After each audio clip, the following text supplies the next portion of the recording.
παιδική ηλικία, όταν έχουν τις σκολιώσεις αυτές και όλα αυτά. Ναι. Και μετά, όταν μεγαλώνεις, μπορεί να πάθει τίποτα η μέση από το πολύ το σκύψιμο και το γλύψιμο. Ναι, νομίζω δεν υπάρχει θεραπεία σε αυτό. Καταλαβες. Οσφιοκάμπτες. Δεν ξέρω τι ζημιά μπορεί να πάθεις με αυτό. Η μόνη ζημιά που παθαίνεις είναι ότι προκόβεις αυτή την κοινωνία. Η μόνη συνέπεια είναι ότι όσο σκύβεις, τόσο πιο πολύ ανεβαίνεις. Υποκλίνομαι μέχρι σε εξαρθρώσεως των οσφυϊκών μου σπονδύλων. Ναι, κάπως έτσι. Γι' αυτό και έρχομαι με τους γιατρούς μετά, για να φτιάχνουν. Καλημέρα, κύριε Δημήτρη Παπαδόπουλο. Ο κύριος Δημήτρης Παπαδόπουλος είναι ορθοπαιδικός χειρούργος και διευθυντής του κέντρου Σπόνδυλος. Πάντα το κάνουμε αυτό το λάθος. Και διευθυντής του κέντρου Σπόνδυλος. Σπόνδυλος Spine Lab, ναι. Που σημαίνει εξειδίκευση στις παθήσεις της σπονδυλικής στήλης. Και ιδιαίτερα σκολίωση και συγκύφωση. Τι είναι αυτό τώρα, σκολίωση και συγκύφωση. Που μοιάζει λίγο με φίδι, ας πούμε, η σπονδυλική μας ύλη. Η οποία έτσι όπως τη αυτό είναι σε πραγματικές διαστάσεις. Για δείξτε το ολόκληρο. Θα έλεγα σχεδόν ναι. Για ένα άτομο γύρω στο 1,75-1,76. Εδώ απλά έχουμε δύο καμπύλες. Αυτή είναι μια κλασική διπλή, όπως λέμε, σκολίωση, διπλή θωρακική οσφυϊκή, στην οποία έχουμε. Τι, έτσι είναι η σπονδυλική στήλη του ανθρώπου? Όχι, βέβαια. Ίσια πρέπει να είναι. Η σπονδυλική στήλη πρέπει να είναι έτσι. Αυτό. Ναι. Χωρίς τροφές, χωρίς τίποτα. Απλά κάποια στιγμή, ας πούμε, δεν ξέρουμε ακριβώς την αιτία, εδώ και χιλιάδες χρόνια το ψάχνουμε, κάποιος σπόνδυλος, τον οποίο ονομάζουμε κορυφαίο, αρχίζει και στρίβει. Και αφού στρίβει. Δεν ξέρουμε την αιτία. Όχι, δεν την ξέρουμε ακόμη. Ποιος σπόνδυλος, προς τα κάτω? Ή ένα στην οσφυϊκή μοίρα, δηλαδή στο κάτω μέρος της σπονδυλικής στήλης, στη μέση που λέμε χοντρικά, ή στη θωρακική μοίρα που είναι η πλάτη, κάποιος σπόνδυλος αρχίζει και στρίβει. Στρίβοντας λοιπόν συμπαρασύρει και τους από πάνω, οπότε κάνει στροφή και κλείσει. Έτσι λοιπόν έχουμε εδώ μια θωρακική και εδώ έχουμε μια οσφυϊκή, αυτή είναι μια διπλή όπως λέμε, διπλή θωρακική οσφυϊκή. Θα μπορούσε να είναι μια οσφυϊκή σκέτη ή θα μπορούσε να είναι μια θωρακική σκέτη. Μάλιστα. Έτσι, ανάλογα το που θα στρίψει ο σπόνδυλος. Αυτές είναι οι σκολιώσεις τώρα που μας πει. Αυτές είναι οι σκολιώσεις ακριβώς. Ναι. Έτσι. Η σκολίωση λοιπόν. Η σκολίωση η οποία ταλαιπωρεί αρκετό κόσμο, έτσι. Στατιστικά έχει αποδειχθεί ότι στις ευρωπαϊκές χώρες, μάλλον στη Λευκή Φυλή θα λέγα περισσότερο, είναι πολύ πιο αυξημένη η σκολίωση. Με ποσοστά που φτάνουν στις σκανδιναβικές χώρες γύρω στο 6 με 7%. Χοντρικά υπολογίζουμε στην Ελλάδα 2 με 4%. Αλλά αυτό είναι τελείως θεωρητικό, διότι δεν υπάρχουν μετρήσεις. Δεν υπάρχουν μετρήσεις. 2 με 4% μεγάλο ποσοστό στον πληθυσμό. Ναι, είναι. Έτσι δεν είναι? Βέβαια, και αυτό αφορά κυρίως παιδιά, ας πούμε. Η σκολίωση, μιλάμε πάντα για την ιδιοπαθή εφηβική σκολίωση, η οποία αποτελεί το 80% των σκολιώσεων. Ναι. Έτσι, άρα λοιπόν για αυτή θα μιλήσουμε περισσότερο, που ενδιαφέρει περισσότερο κόσμο. Υπάρχει και ένα 20%. Το οποίο ανήκει σε σκολιώσεις, οι οποίες γνωρίζουμε και την αιτία. Δηλαδή υπάρχουν συγγενείς σκολιώσεις που δημιουργούνται βάσει κάποιες ανομαλίες των σπονδύλων. Εγγενετής, ας πούμε. Κάτσε να τα ξεκαθαρίσουμε. Αν είναι να πάθεις σκολίωση, θα πάθεις μικρός ή μπορεί να πάθεις και στα 30 σου και στο θανάσι, ας πούμε, που είναι η σκολίωση είναι μια πάθηση η οποία τελειώνει και με την ανάπτυξη του σκελετού. Δηλαδή στην ουσία η σκολίωση σταματάει την ταχεία ανάπτυξή της μαζί με την ταχεία ανάπτυξη. Ή έχεις πάθει ή δεν έχεις πάθει μέχρι τα 20. Μέχρι τα 18 τα 20. Μέχρι τα είναι στατιστικά πάντα μιλώντας, τα 16,5 για τα κορίτσια, 17,5 για τα αγόρια. Χωρίς αυτό να σημαίνει ότι θα είναι ακριβώς 17,5.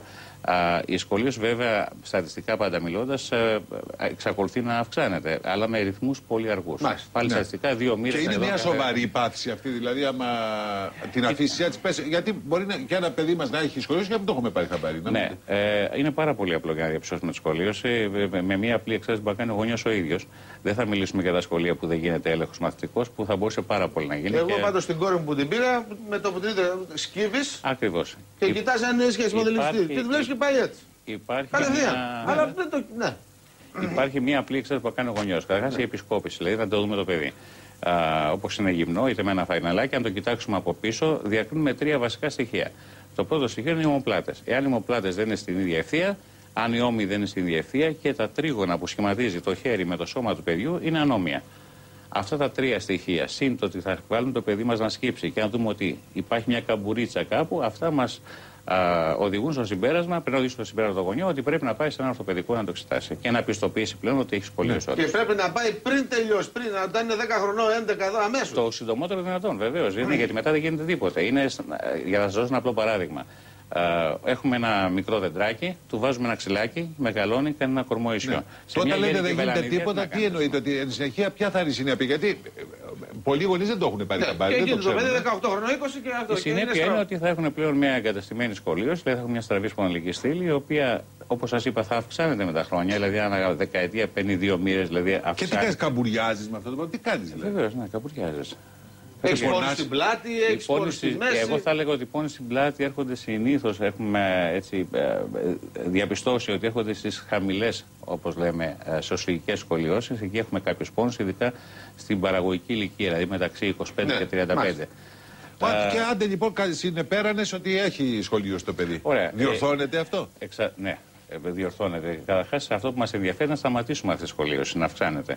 Να σταματήσει, ναι. Ακριβώς, να σταματήσει, να αυξάνεται και βέβαια να μπορέσουμε όσο μπορούμε να την κατεβάσουμε, να τη διορθώσουμε με λίγα λόγια την σχολίωση. Στην προκειμένη περίπτωση, η συντηρητική θεραπεία της σχολιώσεως βασίζεται στους κηδεμόνες. Αυτό εδώ πέρα που σας έφερα είναι ένας κηδεμόνας. Αυτό το σαμάρι που λέμε. Το σαμαράκι είναι ακριβώς. Ναι. Σέλα. Σέλα είναι κανονική. Το οποίο τι το φοράει το παιδί? Λοιπόν, αυτό εδώ πέρα ακριβώς από ό,τι θα διαπιστώσετε μέσα έχει κάποια σημεία τα οποία είναι πιο εξογκωμένα. Αυτά τα εξογκωμένα σημεία πρέπει να αντιστοιχούν στην κορυφή των ύβων, δηλαδή στις καμπουρίτσες, στην κορυφή τους, για να μπορέσουν να ασκούν αντίθετες δυνάμεις από αυτές οι οποίες πρέπει να τις πρόξουμε εμείς προς τα μέσα και προς τα... Και πόσο καιρό πρέπει να το φοράει αυτό? Μέχρι να τεκμηριωθεί ότι έχει τελειώσει η ανάπτυξη. Πόσο 2-3 χρόνια. Όπως σας είπα, η ανάπτυξη στα κορίτσια στατιστικά υπολογίζεται στα 16,5 και στα αγόρια στα 17,5. Μιλάμε για δράμα. Μιλάμε το φοράει 13-15 ώρες την ημέρα. Αυτό σαν αλεξίσφαιρο είναι. Θα λέγω ότι λέτε λίγο. Λίγο. Αυτό που έχει αποδειχθεί... Σαν αλεξίσφαιρο είναι αυτό. Αυτό που έχει αποδειχθεί είναι ότι οι κηδεμόνες δεν ξέρουμε ακριβώς πόσο και πότε πραγματικά δουλεύουν. Εμείς πιθανολογούμε ότι δουλεύουν καλύτερα τη νύχτα, αλλά αυτό που έχει αποδειχθεί ότι όσο περισσότερες φορές, περισσότερες ώρες φοριέται ο κηδεμόνας, τόσο καλύτερα αποτελέσματα έχουμε. Σκέψου τώρα αυτό το πράγμα μπορεί ένα παιδί να κοιμηθεί με αυτό. Αλλά μου πεις δεν γίνεται κι αλλιώς. Όχι, το συνηθίζουν. Μέσα σε 2 μέρες το έχουν συνηθίσει. Το κορίτσι όμως, τα κορίτσια δεν είναι περισσότερο το πρόβλημα από τα αγόρια? Το κορίτσι που είναι 14 χρονών πρέπει να φοράει μέρα νύχτα αυτό το πράγμα. Έχει πρόβλημα. Και να αντιθεί. Ξέρεις, μια περίεργη ηλικία. Να κοιμηθεί, να αντιθεί, να βγάλει έξω. Αλλά δεν μπορεί να κάνει κι αλλιώς. Ο κύριος Καμπουράκης έχει δίκιο. Αυτό είναι καινούργια μέθοδος αυτή? Όχι. Ξεκίνησε το 1500 για να καταλάβετε επί Αμπρουάζ Παρέ που είναι. Όχι, λέω αυτό το είδος του κηδεμόνα. Αυτό το είδος είναι ένα συνό κηδεμόνα. Ή δημιουργούνται και με γύψους και με όλα αυτά? 2 λεπτά. Για να φτιάξουμε αυτόν τον κηδεμόνα, λοιπόν, η τεχνική που χρησιμοποιείται μέχρι και σήμερα στην Ελλάδα είναι να πάρουμε γυψοτενίες, να τυλίξουμε το σώμα, να βγάλουμε ένα εκμαγείο, όπως λέμε, γύψινο. Ναι. Και αυτό το γύψινο εκμαγείο σιγά σιγά να φτιάξουμε ένα γύψινο καλούπι, το οποίο θα το επεξεργαστεί ο τεχνίτης για να πέσει επάνω το θερμοπλαστικό υλικό, αυτό το οποίο στην υψηλή θερμοκρασία λιώνει και παίρνει αυτό το σχήμα και να γίνει ο κηδεμόνας. Ναι. Άρα λοιπόν το πρόβλημα μέχρι τώρα ήταν πώς θα πάρεις μέτρα σε ένα παιδί, γιατί καταλαβαίνετε. Και το πράγμα που έχεις φέρει εδώ πέρα, όλα αυτά τα χλιμπίδια, ας πούμε, λες και είμαστε στην Άσα, τι είναι? Λοιπόν, αυτά εδώ πέρα είναι ακριβώς, μπαίνουμε στην υψηλή τεχνολογία. Όλα αυτά πλέον σταματάμε, δεν έχουμε γύψους. Θα σας δείξω λιγάκι εδώ πέρα. Έχω φέρει ένα κορμάκι, ας πούμε, ενός μικρού παιδιού. Και αυτό εδώ πέρα είναι ένα από τα βασικά μας εργαλεία. Έχω φέρει το φορητό μηχάνημα, είναι laser scanner. Δηλαδή, τι κάνουμε με αυτό? Σκανάρουμε. Με αυτό εδώ πέρα ακριβώς, με μια αυλαβή δέσμη από ακτινοβολία λέιζερ, σκανάρουμε το κορμί. Δεν ξέρω αν μπορείτε να δείτε στο monitor πόσο γρήγορα, μέσα σε 4 λεπτά, έχουμε φτιάξει το καλούπι του παιδιού. Αυτή είναι η οθόνη του υπολογιστή τώρα, έτσι? Ναι, ακριβώς, ναι. Αυτό είναι καινούριο, έτσι? Αυτό όχι. Είναι καινούριο για την Ελλάδα. Ναι. Για την Ελλάδα, το εξωτερικό, ήδη από το 1992 χρησιμοποιούνται αυτές οι τεχνικές, οι οποίες στην ουσία μας δίνουν... Συγγνώμη, γιατί δεν σκανάρετε το καμπουράκι κατευθείαν? Είναι μεγάλος ο όγκος? Όχι, δεν έχει πρόβλημα στον όγκο. Μπορούμε να σκανάρουμε ό,τι θέλουμε. Απλά το θέμα είναι ότι θα πρέπει να μην φοράει πουκάμισο. Συγγνώμη τώρα, δεν θέλω να τρομάξουν. Λοιπόν, όπως βλέπετε, ας πούμε, βέβαια είναι λιγάκι άβολα εδώ πέρα για να το σκανάρω. Αυτά γίνονται σε στούντιο συνήθως, γιατί επηρεάζεται πάρα πολύ από τα φώτα. Καλά, δεν πειράζει. Επηρεάζεται πάρα πολύ από τις...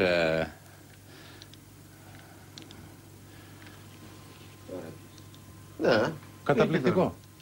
Και έτσι έχεις, ας πούμε, αυτή η διαδικασία έχει αντικαταστήσει αυτό με τους που λέτε με τους... Ακριβώς. Τώρα λοιπόν αυτό το πράγμα, όπως βλέπετε το, ας πούμε, σκαναρισμένο, ήδη έχετε δει ότι έχουμε φτιάξει ένα εκμαγείο. Είναι σαν να έχουμε περάσει γυψοτενίες γύρω από αυτό το κορμάκι. Ναι. Έτσι. Σαν να έχουμε περάσει γυψοτενίες. Θέλει βέβαια καλύτερη επεξεργασία από ό,τι καταλαβαίνετε. Αυτό περνάει από 3 διαφορετικά προγράμματα. Προγράμματα λεγόμενα CAD-CAM προγράμματα. Τα οποία αυτά επεξεργαζόμαστε πλέον. Ναι. Θα δω κι εγώ. Ένα λεπτάκι και δίνω το μικρόφωνο. Όχι, δεν πειράζει. Μην σας απασχολεί, δεν το πειράξω. Απλώς θέλω να δω. Όχι, δεν μπορεί να το κάνει αυτό το πράγμα. Είσαι τρελό, ότι θες κανάλι δηλαδή. Κάτσε να δω. Αυτό λοιπόν έχει δύο κεραίες. Μια κεραιούλα είναι εδώ πέρα που μπαίνει πάνω σε ένα σημείο που εμείς τοποθετούμε στο σώμα του παιδιού και υπάρχει και μια άλλη κεραία. Αυτές οι δύο κεραίες επικοινωνούν. Αν εγώ γυρίσω, το αλλάξω αυτή τη στιγμή, κοιτάξτε τι θα κάνω.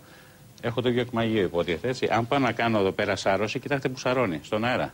Γίνεται, δηλαδή πρέπει να έχει μία ανταπόκριση σημείων. Και μετά δηλαδή με βάση αυτό το πράγμα τώρα του φτιάχνει το. Ακριβώς με αυτό γίνεται μια ειδική επεξεργασία σε ειδικά προγράμματα κομπιούτερ και μετά δίνεται στον παντογράφο, τον ψηφιακό παντογράφο που το σκαλίζει κύβους από αυτό το υλικό που είναι πολυουρεθάνη.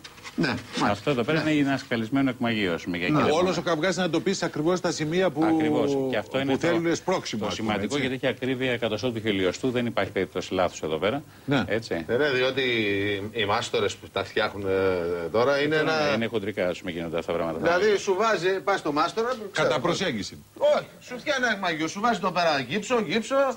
Μετά παίρνει τη λίμα, ξύνει λίγο από εδώ, ξύνει λίγο από εδώ, σε κόβει, ξαναξύνει λίγο, τρώει λίγο από εδώ, προσθέτει λίγο από εκεί. Ένα τέτοιο πράγμα γίνεται. Παραστατικό της, αλλά ακριβή σας. Ακριβώς, ναι. Δηλαδή, ενώ τούτο εδώ πάει με χιλιοστό. Ακριβώς, ναι. Και η λειτουργία του βέβαια γίνεται είτε από γιατρό, ας πούμε, που είναι εξειδικευμένος, είτε από τεχνικό πτυχιούχο. Δεν μπορεί να γίνει δηλαδή από έναν άνθρωπο ο οποίος. Και αυτό είναι ένα το οποίο έχει για κάνα 2 χρόνια, 3 ή όσο αναπτύσσεται το παιδί πρέπει να αλλάξει. Όταν αναπτύσσεται, αλλάζει το πράγμα. Βεβαίως. Και όχι μόνο όταν αναπτύσσεται, αλλάζει, αλλά ακόμη και αυτό το οποίο δεν αλλάζει πρέπει να τροποποιείται. Γιατί οι πιέσεις πρέπει να είναι πάντα στην κορυφή της καμπύλης. Είναι πολύ σημαντικό, λέω πάρα πολλές φορές στους γονείς, καλύτερα να μην φοράνε ένα κακό κηδεμόνα παρά να τον φοράνε. Γιατί? Μπορεί να τους κάνει κακό. Προσέξτε με λίγο, με επιτρέπετε. Ναι, παρακαλώ. Ας πούμε ότι αυτή τη στιγμή εδώ πέρα, στη ροϊκή μοίρα, έχουμε μία πίεση σε αυτό το σημείο. Ναι. Το πίεστό μας πιέζει εδώ. Το παιδί ψηλώνει 2 πόντους. Πάει εκεί. Εκεί τι γίνεται λοιπόν? Πιέζει σε λάθος σημείο και αλλάζει την καμπύλη. Δεν είναι ότι τη μεγαλώνει, την κάνει πιο εξίεχμη.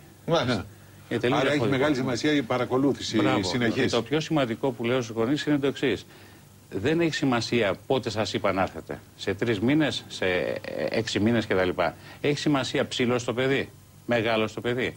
Εάν το παιδί ψηλώσει 2 πόντους 3, θα μου πάρει τηλέφωνο. Και θα ξανακάνει πάλι τη διαδικασία. Θα έρθω να το μετρήσουμε, θα το μετράνε οι γονείς κάθε εβδομάδα.